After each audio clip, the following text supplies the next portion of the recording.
welcome. It is great to see everybody here tonight, and it's an important conversation and something that we don't take lightly. We've been thinking about this for several years, and the idea of a potential merger between Minerva, Deland, and Fairport High School is a big topic and something that we really want to hear from you about. So, Brett, thank you for being here tonight. Matt, thank you for being here tonight.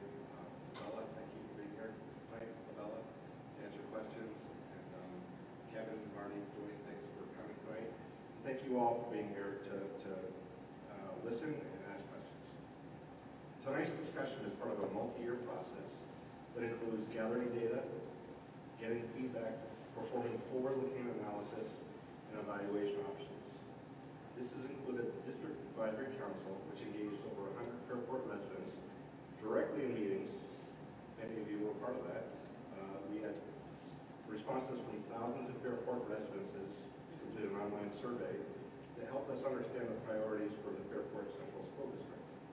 Our district mission statement was shaped after the feedback that we received during the DAC process. And I'll quickly go through our mission statement. It's investing in safe, inviting facilities and learning environments which our students explore and develop their potential. Invest in resources to create, nurture, and sustain developmentally appropriate programming, assure access and equity for all students, nurture students' ability to thoughtfully use their knowledge to make connections, solve problems, generate new knowledge, and become self-directed learners, guide students' development as compassionate, ethical, contributing members of diverse local and global communities, and finally partner with parents and community in the education of students. And that's part of what we're doing here tonight. Our district goals and visions also align these priorities and community input. We believe that the initiatives that we're discussing here tonight provide a needed investment to help us achieve success in each of these areas. Other considerations that we've been thinking about, considering these past few years, include declining enrollment. We also commissioned a long-term enrollment analysis to understand community trends or enrollment trends over the next 5 to 10 years in Fairport, and we have those results to share. Education best practices around district curriculum, mental health, and school start times. Existing constraints in transportation for 7 different school buildings. A building condition survey, BCS, identifying significant work that we need to address or maintain normal operations and be compliant with current standards. And now permanent New York State tax cap of 2% or even smaller annual increases in foundation aid. Capital building ratio aids from New York State to improve our facilities. And a quote that I heard in Albany is that the aid is currently there, and if we don't need it, somebody else will. Existing district debt. When debt comes off our books, and timing for future investment that will minimize the tax impact of the community by doing projects and phasing it in an appropriate manner. The potential to generate revenue for the district, both in terms of one-time sale of property as well as long-term lease agreements. And finally, effectively positioning the district in the best position for students, efficiencies for staff, and administration. Ultimately, we are in a situation where we need to invest in our district, our children, and our community. This discussion helps us understand where we should be investing and what our long-term strategy should be. Following the community forum this evening, we have another staff discussion on the 9th or Tuesday of next week. And then the board will make its final decision on the merger during our workshop on Monday, May 2nd. I'd also like to really emphasize that this merger decision and all associated financial issues are not part of the 2019-2020 budget vote on May 21st. So this is a separate initiative, separate discussion from the budget vote in May. That vote is for the annual instruction, non-instructional budget, and no funds are being considered in this vote are allocated for the facility upgrades or potential merger. Again, thank you for coming. I hope that you all get a lot of answers tonight and ask questions that you have. Thank you. Thank you, Mr. Buffalo. I really appreciate the introduction.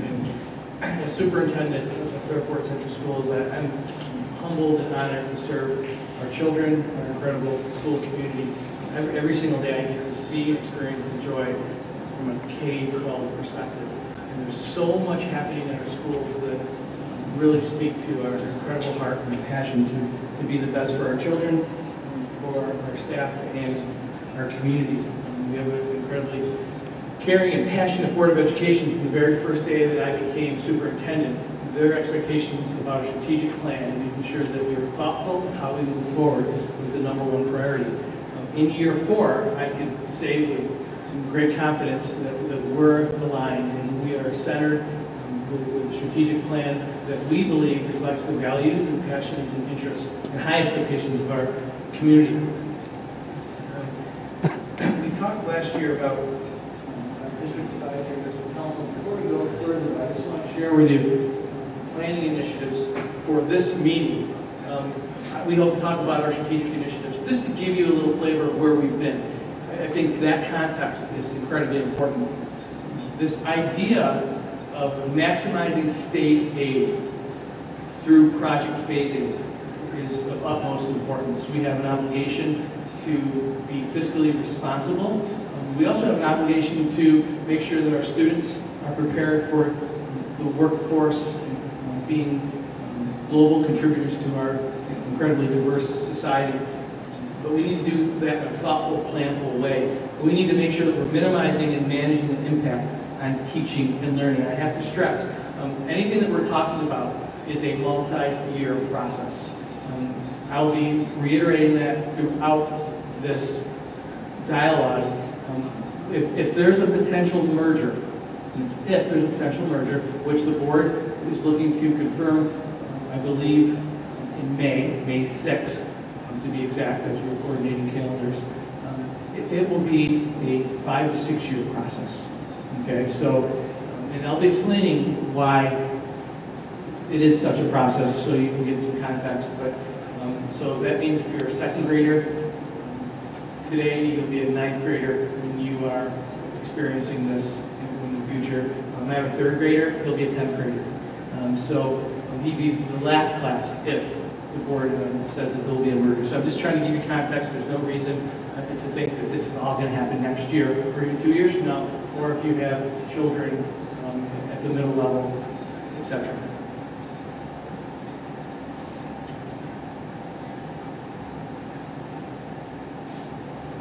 Last year, we spent some time creating our strategic initiatives or our strategic plan.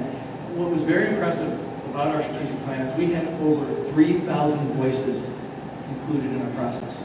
The University of Rochester, who were our partners, they were impressed with the depth of interest, the passions around our schools, and the clarity and high expectations that community members have. They would say that throughout New York State, where they have been for many years, they have not been involved in a study where over 3,000 people gave their input to a school district. It doesn't surprise me. It's what we do here at Fairport. We care about our schools, we care about our community, we care about our children. What came clear through our district advisory council last year was educational programming, facilities planning, and fiscally sustainable environments. It's incredibly important that the children that have not even come to our schools today have the same incredible opportunities that your children had, our children that are going through the school system have right now. And that's something that every single day when I wake up and I go outside my driveway and I see younger children in the streets who have not come to our schools, I feel incredibly obligated to make sure that we get the very best for them. And our strategic initiatives provide a pathway to achieve that.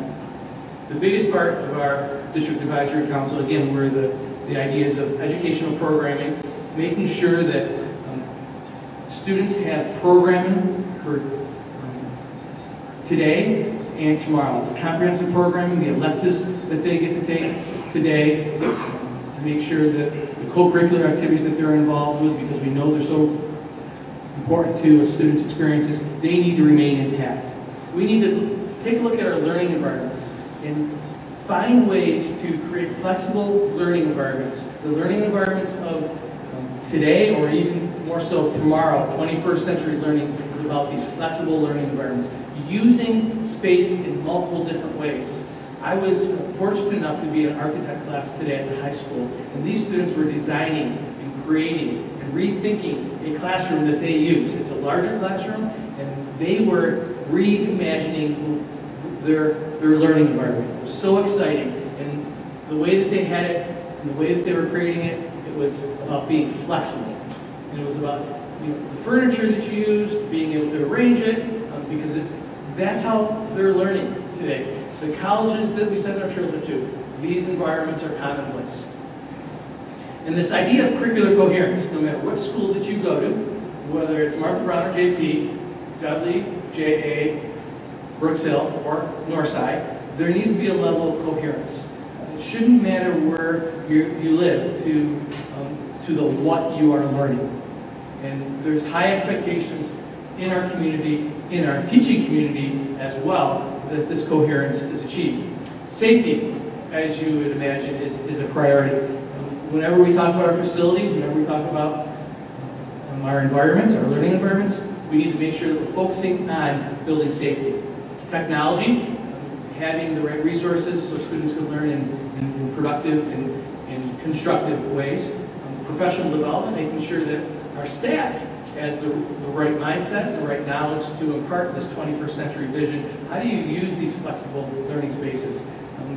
When you're working in flexible learning environments, it takes a different approach to teaching. We want to make sure that our students, our staff are equipped. Facilities kept coming up through our district advisory council, as I'll be sharing, about enhancing the educational facilities of all of our schools and being fiscally responsible so we could be sustainable well into the future. Long-term planning, fiscal management, cost containment are priorities that are embedded in our strategic initiative. If you take a look at the survey, it's worth recognizing the perception data from our focus groups. Now, I'm not going to show you every single page from this report, but I think it's worth noting some of the highlighted areas. This was consensus. There was an overwhelming consensus that the Fairport schools were well maintained but dated. There was not a commitment to collaboration in building design. There was little emphasis on technology and STEM education. One respondent told us that for decades, Fairport has emphasized the educational program at the expense of facility maintenance and updating. The most common responses were to leave the configuration as is and move the 9th grade to the high school. That brings us here. Priority areas. These are of the 2,000 residents who completed the district survey. Educational program, 98% said that was a priority. And that feels good because I know that's our Board of Education's priority. We want to make sure that that's the main decision driver in this conversation. We want to make sure that there's comprehensive programming, that there's electives, challenging activities that meet students where they are, from alternative education to enrichment activities to STEM or STEAM, that's science, technology, art, and mathematics, and humanities. Safety, we have some soft spots. It was recognized that through intentional actions, like secured entrances, like what is at the high school now, we should be focusing on safety. And this year we're engaging in a complete safety audit with Minerva County Sheriff and Fairport Village Police to receive their recommendations on how we can move forward to enhance the safety and security of our facilities. Technology, again, it keeps coming up, that we need to teach students how to interact constructively, safely, with wellness in mind when using technology, having access to technology, and having the infrastructure to support technology were all priorities that our residents stated. And you see professional development, and 81% said facilities was a priority. Facilities planning, 92% of our respondents said it's important to upgrade. 54% said we should reduce our buildings. 81% said, you know, if we took care of our facilities, if somebody was choosing between, say, a neighboring district or two, or Fairport, they might pick Fairport because we have upgraded quality facilities. 81% of the people who took this survey stated that as a priority to consider. And as a result, the Board of Education last May confirmed our strategic initiatives, and this is what we've been focusing on this past year. We are reviewing and improving building safety requirements and our processes district-wide. I mentioned that as we talk about future planning, future potential capital projects, there needs to be resources allocated to continue to bolster safety and security. Create a multi-year plan to meet the essential improvements identified in the New York State mandated building condition survey. Every school in New York State needs to complete a building condition survey. And it's pretty much gives you the opportunity to assess your facilities, the health, safety, the usage, systems usage, mechanical usage, code requirements. The building condition survey has it all in one place. We've been studying it this past year.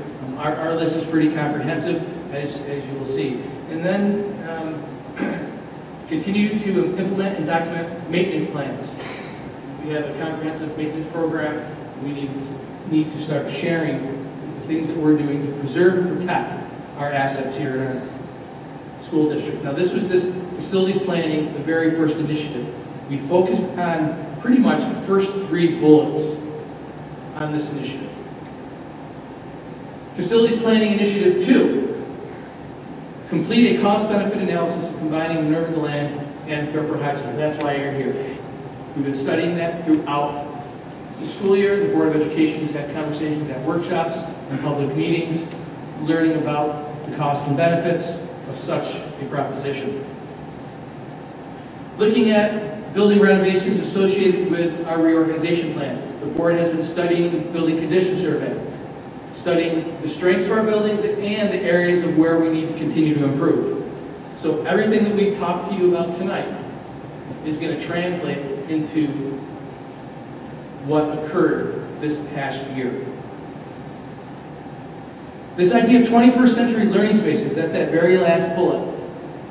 How do we modernize our facilities? How do we give students the access to facilities that are going to give them opportunities to collaborate in flexible learning environments, our teachers the opportunities to teach in flexible learning environments that are meeting codes and expectations well into the future.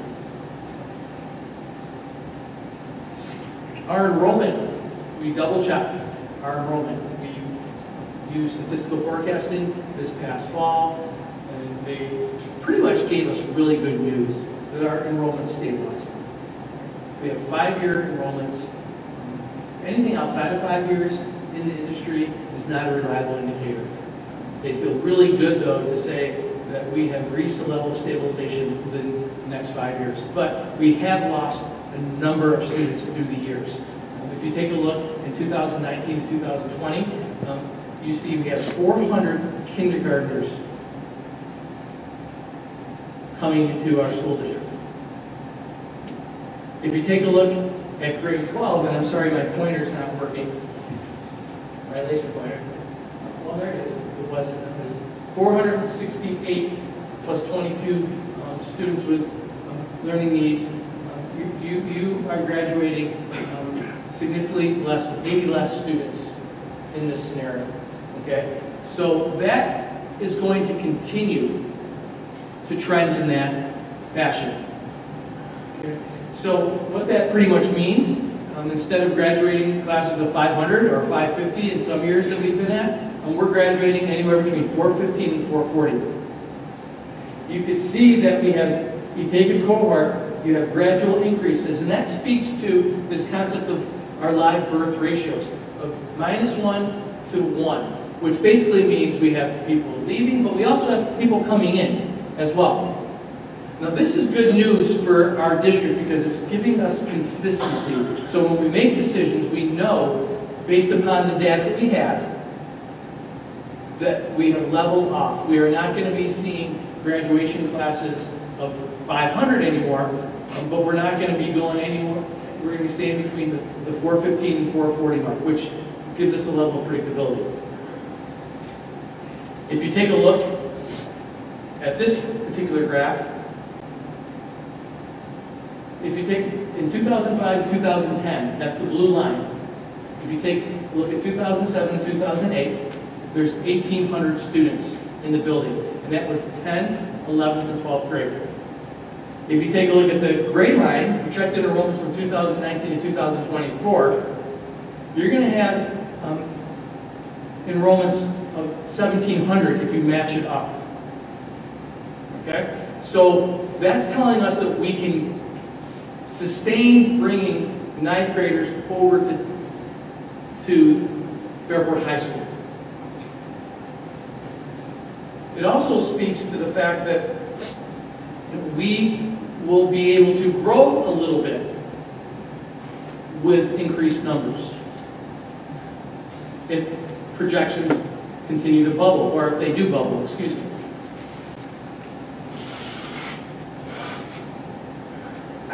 Yes, do you have a question? To continue, and I think the very most important part of this whole presentation comes down to this idea of the educational impacts for a merger. And it was about expanding opportunities for students.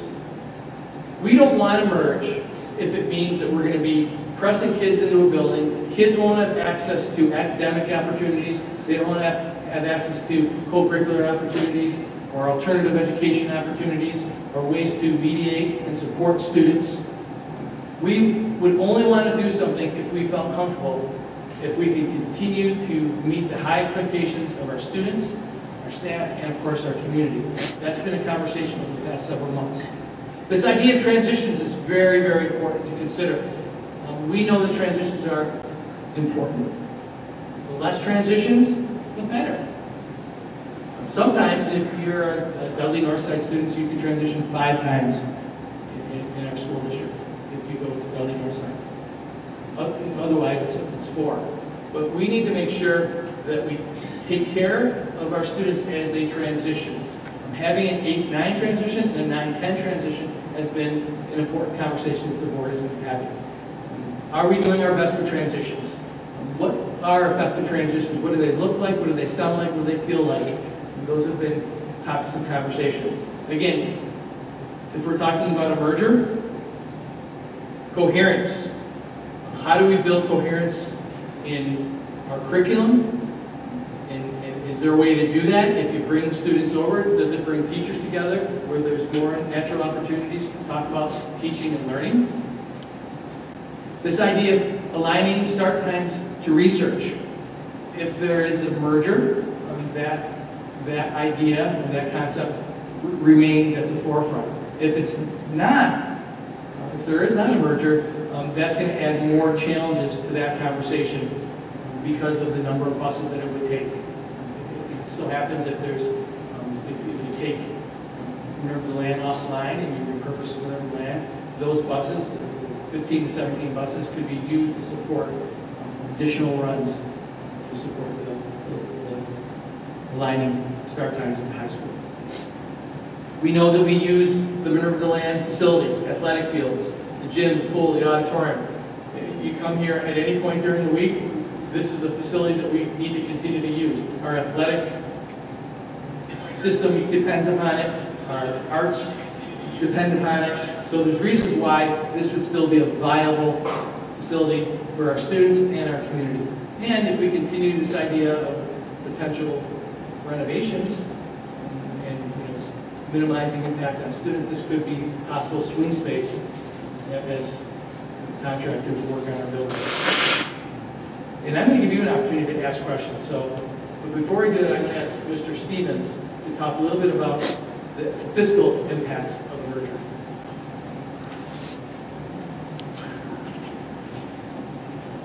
Good evening, and thank you, Mr. Provenzano. As Brett mentioned, we talked about the educational impacts, and on the screen you'll see some of the fiscal impacts based on the assumptions and projections and looking at Minerva land students going over to Fairport High School. So as we mentioned, the biggest piece would be staffing efficiencies. So we look at any place where duplications exist, there would be some staffing efficiencies, approximately $321,000. Operation and transportation efficiencies, as we have one less location in terms of where we're transporting, of $29,000 for about $350,000 in projected efficiencies. Coupled with that, there's some projected revenues in being able to lease out Minerva land, and right now estimated at $70,000 based on some information we know in terms of how other facilities may have been used in other districts. So it's an estimate at this point. I think we mentioned before, commitment-wise, the district would obviously work to maximize any efficiencies that we would have able to do over the land. Again, projections here at this point in time.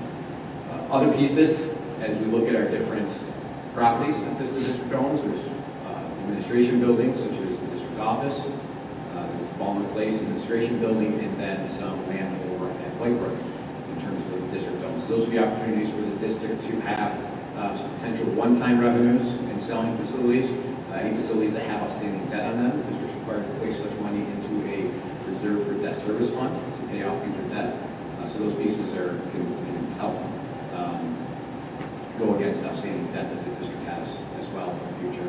Obviously, there's a impact on the tax levy in that manner that helps pay for any of that debt that exists. So those are the main pieces as we look at some of the fiscal efficiencies and the impact in terms of moving our land students over to Fairport High School. So with that, I'll turn it back over to Mr. Provost. Does anyone have any questions? I want to open it up. I mean, we've been sort of talking at you. This works much better. We found it, from different experiences. If you have questions up to this point, if you want clarifications, this would be the time to just jump into that. So yes, please. Swing space is pretty much, as we talk more and share information about future capital projects and planning, if we needed to take students and house them at Minerva land, because we're working on a certain wing in the high school, we would bus kids over, and they would have a functional space to take the class or to engage in programming. That's what swing space means. It's a way to plan and organize to minimize disruption, so students can continue to get the program while we're working it done. It's a possibility. Not necessarily saying it's going to happen, but that would be a reason why we would continue to use this.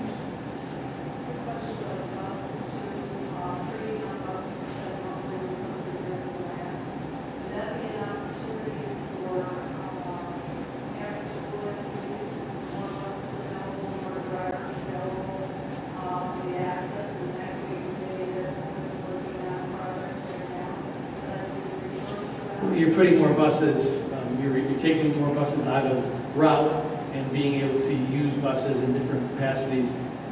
I would say the math on that works. I didn't even think of that. That's If I can jump, yeah. So like Brett said, there would be an opportunity for buses, but then the other piece becomes the challenge of making sure we have the drivers for the buses. So in essence, it'd be freedom up there. There's tiered structure that we have for transportation, quasi three-tier system. So we have buses being used on each end of those tiers. But yeah, in essence, it would free up some buses, and then we finding drivers for the buses. You want to drive? I have a hard time with the minivan, trust me. I just had a question about how the entire grade level would take the high school positions that are there. If I'm reading your chart right, the highest point and the lowest point on the line graph is only a difference of about 70 kids. But if we're saying graduating class is roughly 400 kids, aren't we moving 400 kids into the high school when it seems like the high and the low? It's pretty much saying that when we had 3 grade levels and then we were able to manage our program, we're saying now with 4 grade levels, and there's still going to be as many, if not less kids, we should be able to maintain the program. So I think that, to clarify, I think the blue line was 3 grade, the gray line was 4 grade. Yes. Okay. You want to? Okay, yes. That was it? Okay, I'll go back to it. I'm sort of lost in my conversation. 400 kids is only 70. And right, just for clarification, what, in our past, what's the maximum amount of kids we've ever had in high school? That. The maximum, I don't have that specific number. Was it like, it's over 2,000 at one point. 7, 8, yeah. Yeah, and that was in the 1990s, but I'm trying to get to a slide, and this was what you were referring to. This is the blue line, that represents 2005, 2010. I apologize, yes, that was 3 grades. And then the gray And one. the gray is 4 grades projected. They, that is. Well, I've been in this conversation, but maybe Marty would like to know. But at one time, we did have 4 grades in high school. No, We never did? No. One time we had Okay. but I think that question there, I think is a very important question to recognize. Buildings have not been used in the same fashion, right? We've had to evolve through the years. And this right up here speaks to 16 spaces that have been repurposed over the past several years. So even though we might have had more kids in the building, we've had to repurpose our space. You see where it says 1, 2, 3, 4? That's the new safety and security entrance. We've lost 3.5 rooms that used to be teaching spaces to make sure that we can address the new main office and security entrance. I think that's reasonable. I think people understand that. We also take a look at rooms for our English language learners. There weren't mandates to serve, and we proudly serve our English language learners. We have classroom space dedicated for English language learners. We have RTI labs dedicated for students who struggle with reading and math. Those were not prevalent when we were looking at those charts earlier with the number of students. If you continue to go, special education has burgeoned. Right? We have 10 spaces in Fairport High School to support programming and special ed classes throughout the day. Where in the past, these green rooms could have been used for social studies or English. Now they're solely used for special ed because of the level of programming that we have. So that speaks to why we need to start looking at our space. We need to start recouping space in order to make this happen. Because the space that we have, from our teacher rooms that need to be looked at, to how we use some of our spaces throughout the school needs to be reimagined, and we have more program.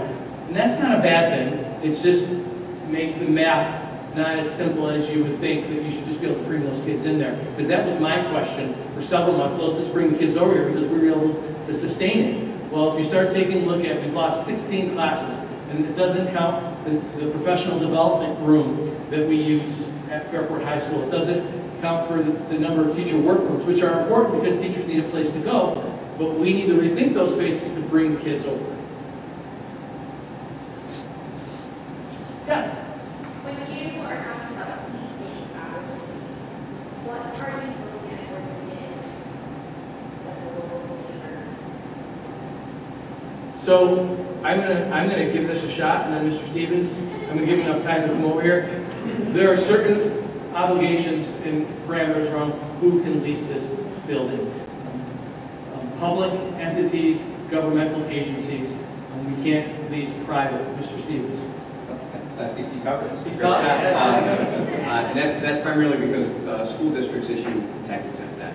So there are restrictions in terms of how any school district space may be leased to the outside. So as Brett mentioned, public, which would include the BOCES, town, village, county, those types of agencies that the school districts are able to lease to because of the tax exempt debt. But I also think that it's important that there's going to be many conversations about this. The board has expectations. If there is a merger, that we repurpose this building, but I also know the community has expectations too. And I've been hearing that throughout the past several days. And these are just concepts and ideas at this point in time. But we would use this to either consolidate district offices as well. We take a look at centralized storage opportunities, using our district offices relocating them and get, or find ways to relieve debt, which would be indirect tax benefits to the community as a whole. But we want to maximize revenues here. Does that answer your question? Yes, sir.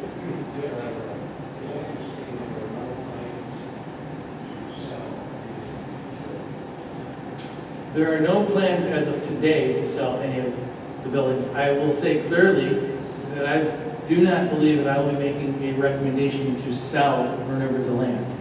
This building is a district asset, and we use it in many different ways for the community, and you never know, right? You never know what happens with population and population trends. Even though we think for the next 5-10 years we have some stabilization, I think Mr. Buffman was saying, our buildings have been used for different purposes. This was a 9-10 building, and people are sitting there shaking their head, you know it better than I can give the history of it at this point.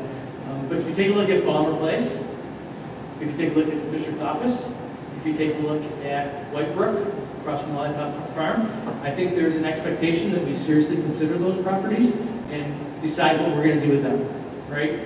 Do we need a separate district office? Do our directors need to be off-site when there might be opportunities in other buildings? For example, Martha Brown, or even Minerva Land. Those are the things that are the next part of this conversation.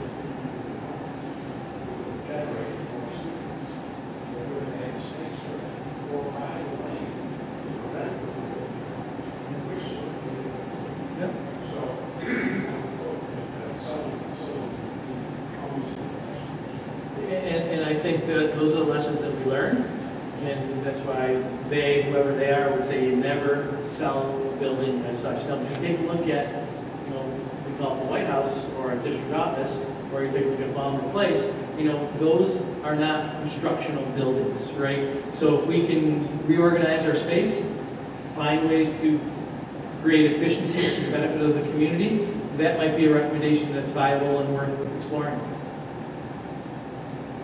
Yes, sir. Sounds like for the next 5 years, there's enough space for us to meet all those renovations for high school. Well, that's an excellent transition. I'm going to, Well, just before we move to the next section. I'll get to that, I'm sorry.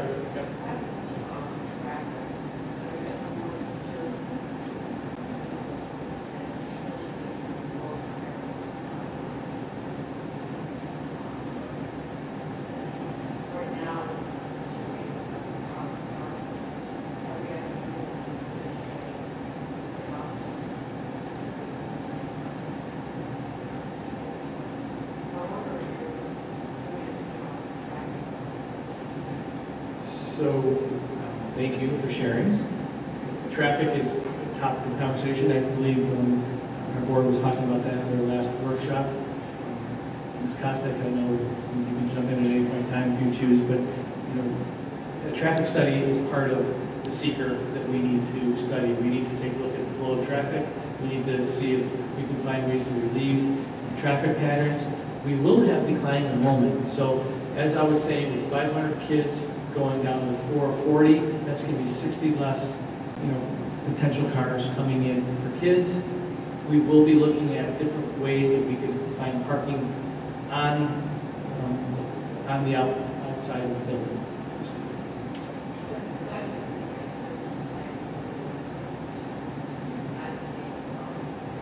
I really appreciate you bringing that point up. Okay. And I think that it's worth noting, and it is a nice transition into the conceptual drawings. These are just ideas at this point in time. Just, we did talk about traffic.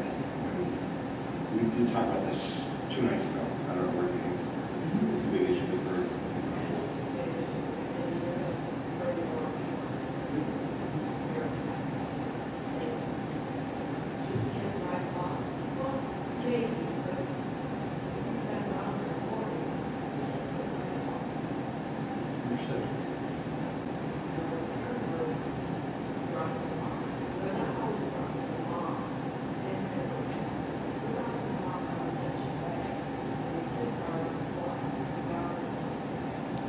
So site work, that's where you're talking about parking.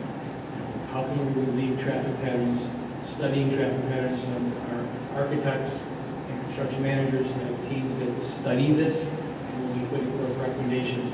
So if the board does make a decision to do a capital project, and it does include a merger as we move along, these will be topics of conversation that need to be addressed.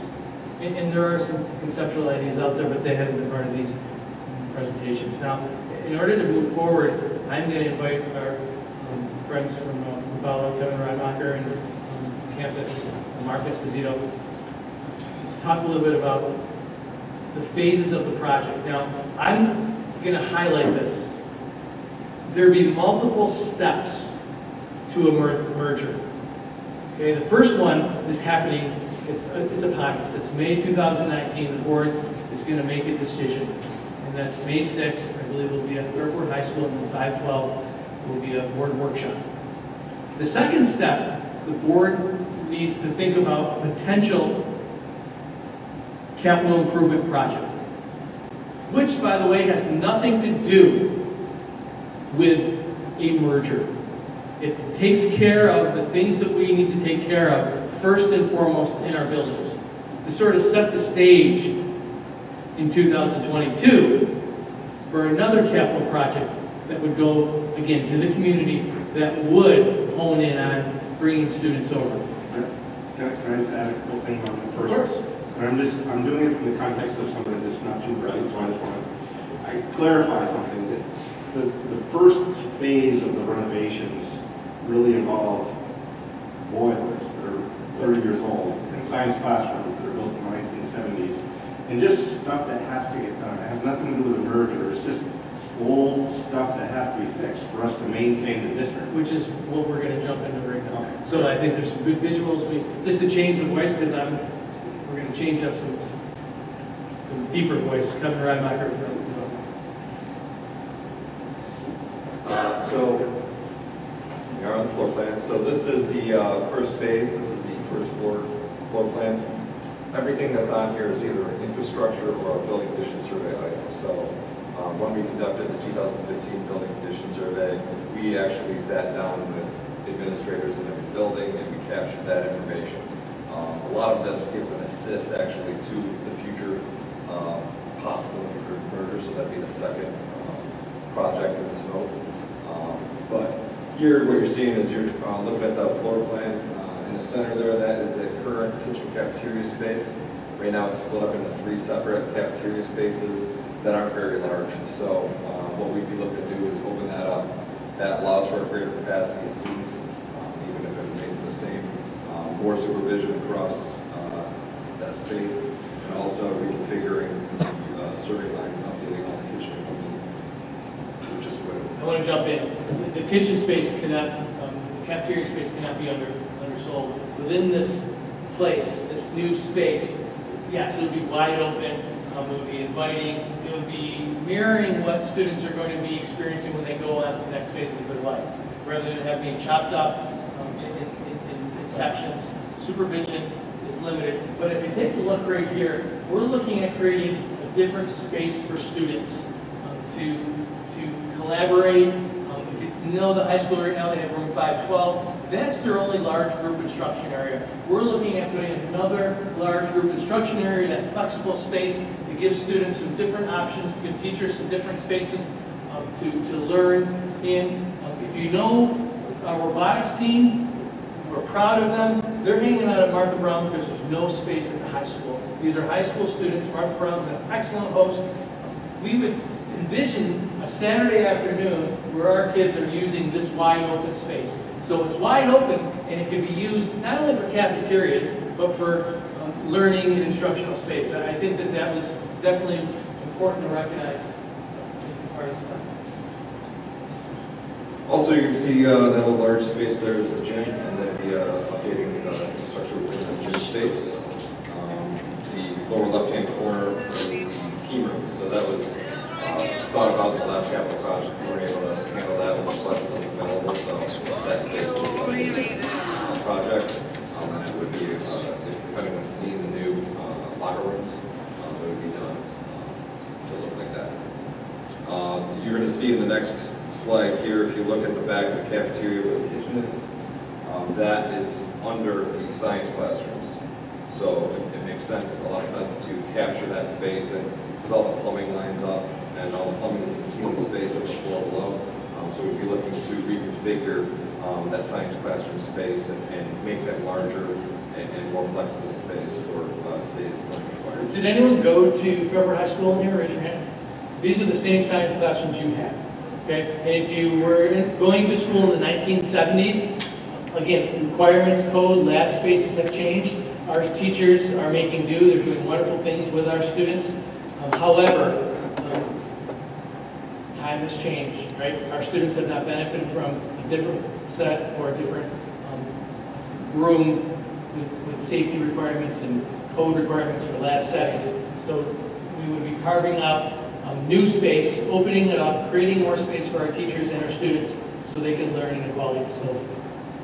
And stuff that's not in the pretty picture are things that I kind of mentioned, air handling units and things that address the spaces like the gym would be corrected in here. You won't see them behind walls above ceilings, but all the airflow and everything will be updated in these spaces. And I'll let Mark talk about money. Steve, so in this first column, we show a scope of work that Kevin just went through at Fairport High School. This is an up-to value of just over $34.8 million worth of work. We've gone through and gone off square foot pricing of all these areas for renovations. Also including that is a turf field reconstruction at Fairport High School, and then the BCS work they also talked about. Then also on the right-hand column is all of the other buildings associated with Fairport Central School District do also need work. We need to make sure that the secured entrances are taking place in each building like Brett talked about to get something similar to what they had at Fairport High School. Then we also have updating science rooms, the STEM programs in the buildings, technology classrooms we'll be looking at throughout the district, toilet room reconstruction similar to what just happened at Fairport High School and upgrading those facilities. We have boiler plants in each and every building that we're looking to upgrade. And then also all the code compliance work that comes with the BCS that has to be done for making sure your exit signs are upgraded, emergency lighting systems that are put in place, up to the new building codes.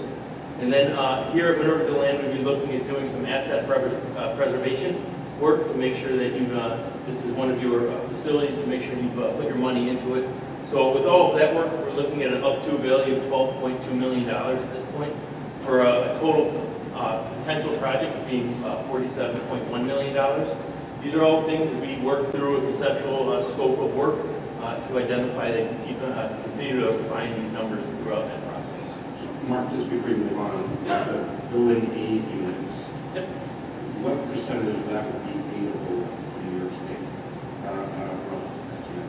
So right now, the district receives 77.89 cents on every dollar. Based on what our type of projects here, there'll be a lot of variables that we have to put in place for that to identify what areas of work are aidable, what's inside of it. But this project will be, majority of this project will be aidable, so a very good chunk of that will be able to be done off state. So approximately a $47.1 million project with aid coming back would be about $11 million for us. Potentially with those numbers, yes. We'd have to do more study and we have to finalize with SED the preliminary review of the document. So as we go into the new school year, before that, the board is going to be looking at this list and honing it down even more so we have an exact number. So, look at May, June, July, and August. We're going to continue to look at the BCS, the ideas and concepts that are on here to narrow the scope of the project down so we can hit the ground running in September to start communicating with their constituents.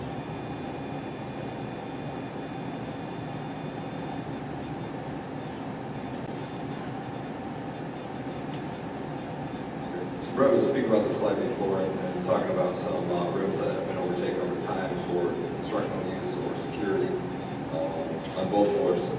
And this ties in with the plan to move Minerva City. So obviously there's a large population here.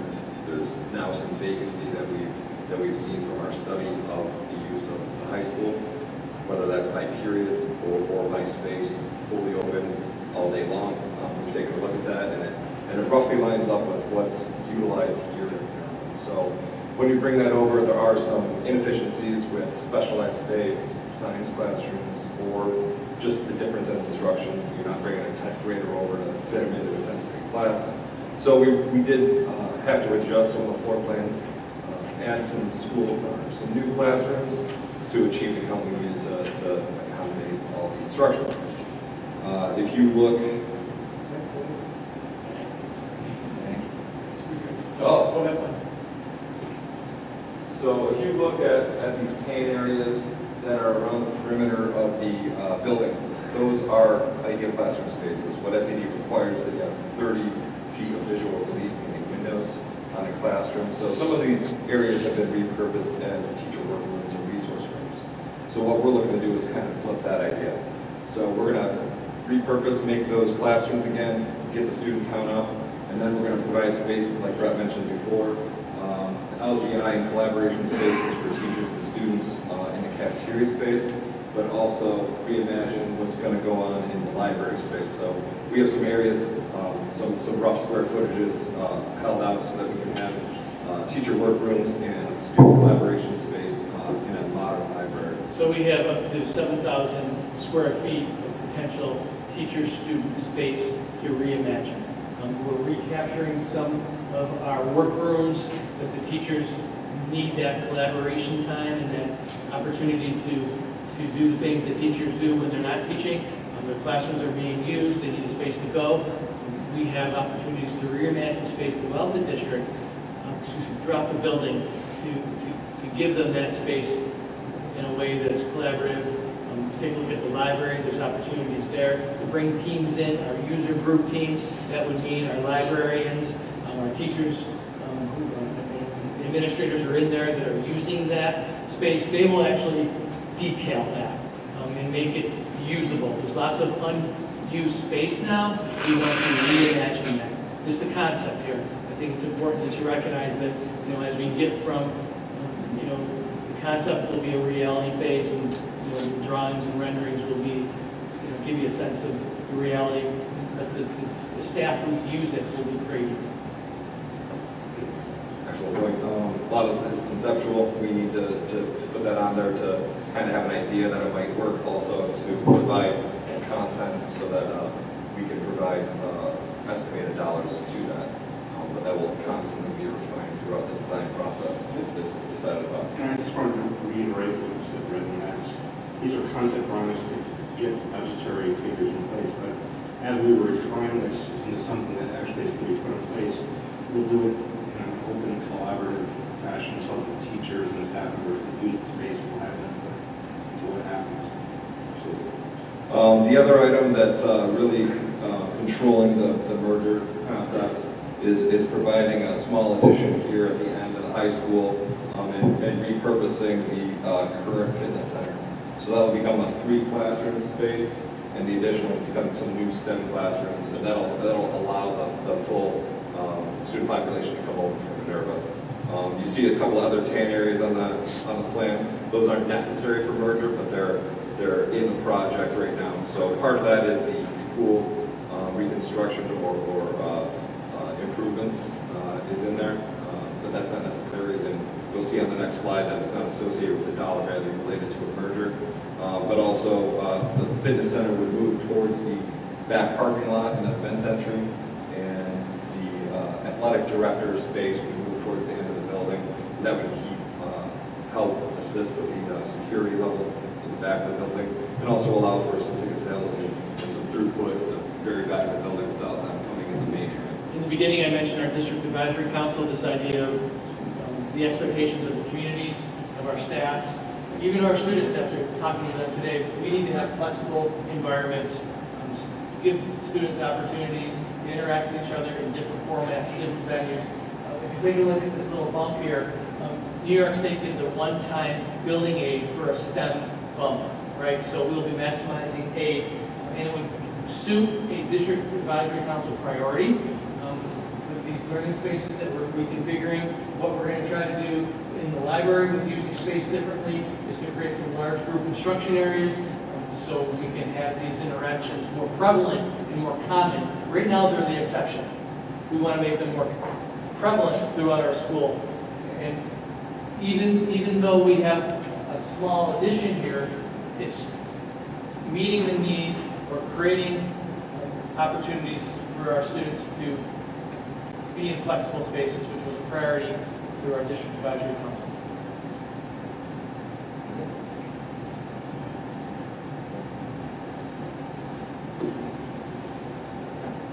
All right, so looking at this scope of work, we have broken it up into two columns. The column on the left is the work that would be required to actually make the merger happen, to renovate the spaces that Kevin just mentioned, to be able to bring ninth grade over to the high school. And that has an up-to value of $25.1 million. And then the column on the right would be scope of work associated with the pool work at the high school, some of the track reconstruction at the high school, and then again, touching every other building, putting a 21st century learning space in every single building, and addressing some of the HVAC pneumatic controls, getting upgraded to digital controls throughout all its facilities. And that has an up-to value of just under $18 million. So again, the second phase of this, that would be starting to vote in 2022, would be $43.1 million up to that value. Again, through the time period of that 19 project starting up, and before a vote of 22, this would all be scope of work that would be identified and reviewed with the district throughout the process. Again, throughout this process, even though we're making way for our students to come over, if the board chooses to do that, these are all items that are part of our building for our expectations of our community for our district advisory council. So we're achieving strategic initiatives, and we're also maximizing our building aid and doing it in a thoughtful phase sequence. Now, this right here is worth reiterating.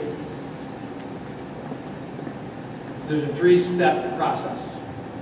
Okay, we just went through that three-step process. The first step, the board is making a decision on how we will use or move forward with a potential merger or not. Okay? That's going to happen on May 6th. And then between May and August, we'll be refining the scope of a potential capital project in December. That's step 2. Step 2 needs to happen before you can get to step 3, which is in 2022. Step 2 is a platform to achieve step 3. Now, between step 2 and step 3, a lot can happen, right? But it does put us on the path to a merger. That's why it's going to take several years to get students through our grades before this is realized. And we need to make sure that we're being sensitive to the instruction and to the experiences of all our students. Before I move forward, are there any questions? Yes, sir.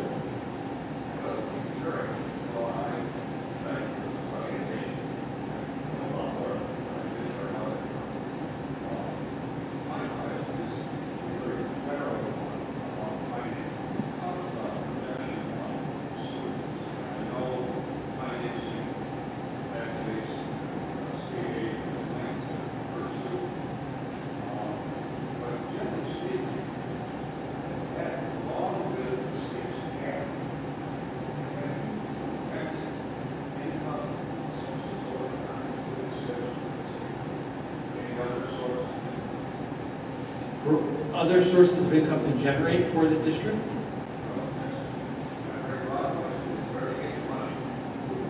We get our money from 2 places primarily, from the state through foundation aid, and the amount of dollars that they give us in other school districts. The majority of our revenue comes from income tax. Excuse me, property tax, my fault. Excuse me, property, thank you, property tax.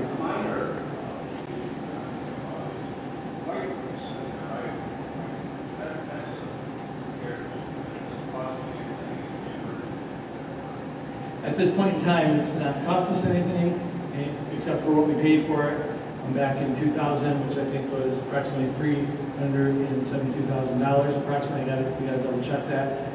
There's certain conditions to which we can sell it that may or may not allow us to even recoup that. But you're right, it's not earning any revenue as a tax base.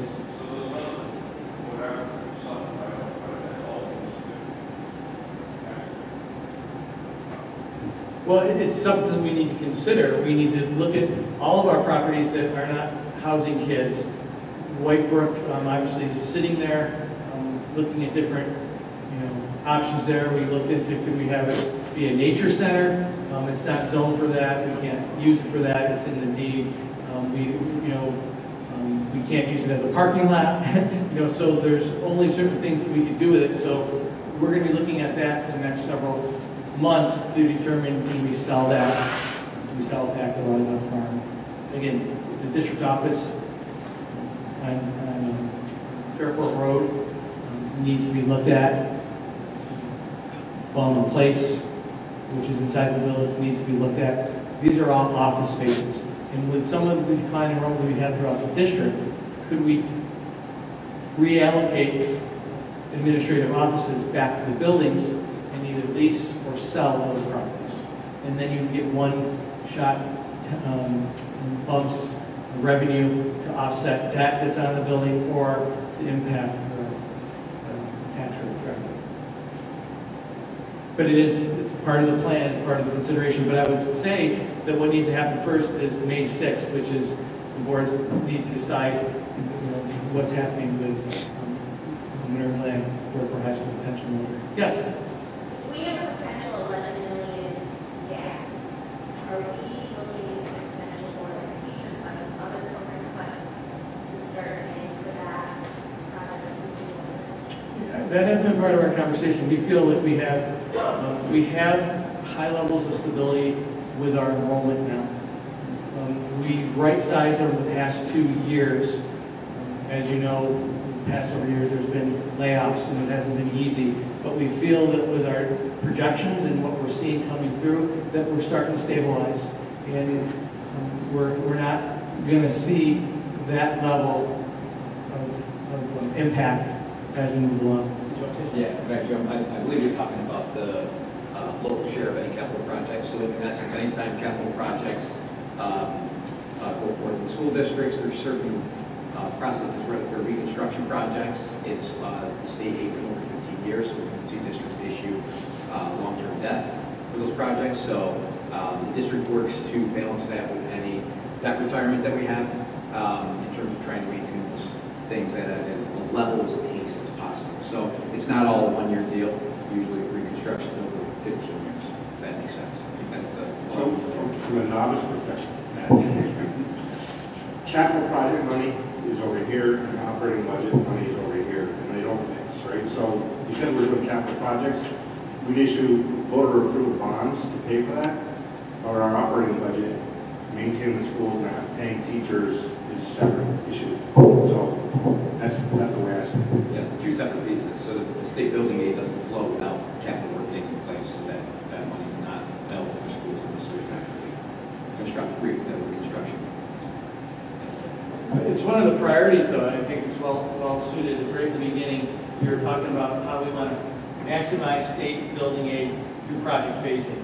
And I think Mr. Stevens was talking about as debt is coming off, that's when you would want to time it so there's less of a tax impact. Yeah, minimizing the impacts. And I was over here searching, I wanted to just add a quick correction. I'm not sure if there were 2,000 students at Fairport High School. I thought at one point, Callie might have said over 700 they graduated with, so we had to fact check that piece. So. Sorry, the business person likes to be, yes. 2.5, thank you. Thank you, Mr. Stevens. Any other questions?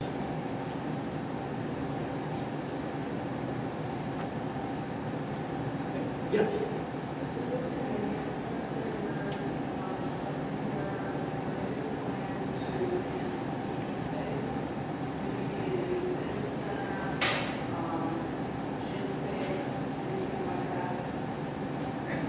In this particular phase one, and if you've been in the gymnasium, you know that that's a primary area. All of our students use that. It's a teaching space. It's a place of competition for all of our students. It's one of the finest and largest gyms in the county, but it needs work. We talked about our building condition survey. This isn't a nicety. This is something that we need to do to take care of some ventilation, to take care of enhancements in let's say ventilation, fire access, right? So work needs to be done there, and that's part of the phase one. Correct. And the team rooms are a significant part that often get overlooked. The team rooms are a place where our soccer teams, our lacrosse teams, our football, our track teams, they go before competitions. And that's where they put their stuff. Now, they don't use the gym locker rooms because those are filled with students for during the day. These team rooms, other teams use them, and right now they fall way short of many standards and expectations, and we think we can do better. Yes?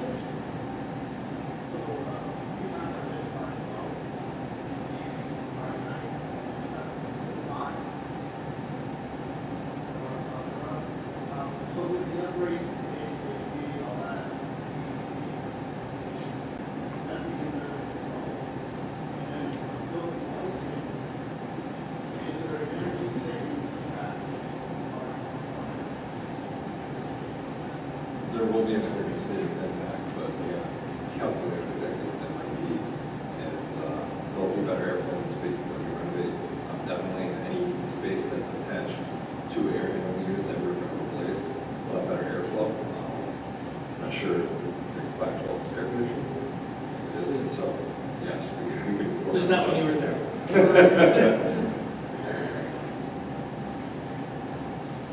Yes? So along those lines, is air conditioning anywhere in the building being looked at? Saw elsewhere, or is that not? At this point in time, we haven't gotten to those details, but I can tell you that hasn't been, hey, let's make sure we can get air conditioning now. Airflow and ventilation, yes. If you're dealing with this cafeteria space right here, where these teacher workrooms and this new collaborative space, and even this new wing that is proposed in option 2, I would argue that we would want to think about adding air. This is just me. The math needs to occur. We need to figure that out, but I would say that that's what we would go here. The building condition survey? Oh, yes, I'm sorry, yes. That's the perfect, yes.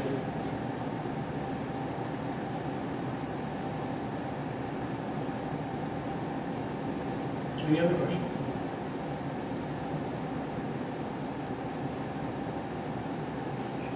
Again, here's the schedule. We are right here. Next week, we'll be meeting with staff again in another forum to share the same exact presentation. It will be our 4th presentation. In May, the board will announce their decision. And I think it's important to recognize that the fact that this is completely separate from our budget. They're not related to each other. But I know that there's lots of anticipation throughout our school community to understand what is the future of our schools and our school district. So that's why it's important that we get this decision out of some minds. Yeah, if I can just comment, just to reiterate the answer to the question about using money for teachers to pay for this project. I just want to say as strongly as I can, as a single board member, that would never happen. We would not pay for this project on the backs of opportunities for kids. In fact, quite the opposite. We want to increase the opportunities for kids and create better learning facilities for them to learn in.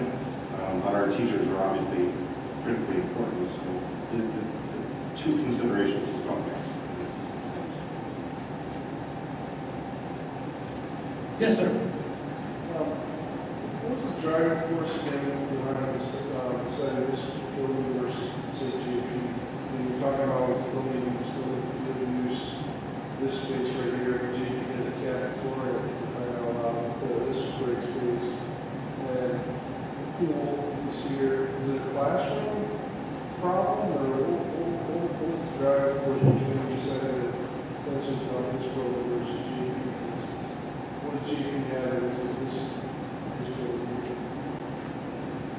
take a look at facilities planning initiative number 2, the third bullet up there. It says, and I don't know if you can see it, so I'll read it. Complete a cost-benefit analysis of alternative proposals for our middle school housing. That's what that means. It's taking a look at the JP facility and seeing if it would work at Minerva Land. That's something that we have been looking at as we've been moving along in a very tangent way. You know, we're going to put numbers to it, but our early indications are that you would need an addition on Minerva Land because JP is for programmatic purposes and the population of students is larger. So the feasibility becomes the topic of conversation, but it's on our initiative to really formally put some numbers behind it. So we will look at it, but right off the cuff, I think it's a feasibility issue because of the size of the cafeteria, the number of classrooms that they use, and so on and so forth to support programming, but we are obligated to look at it through our strategic initiative.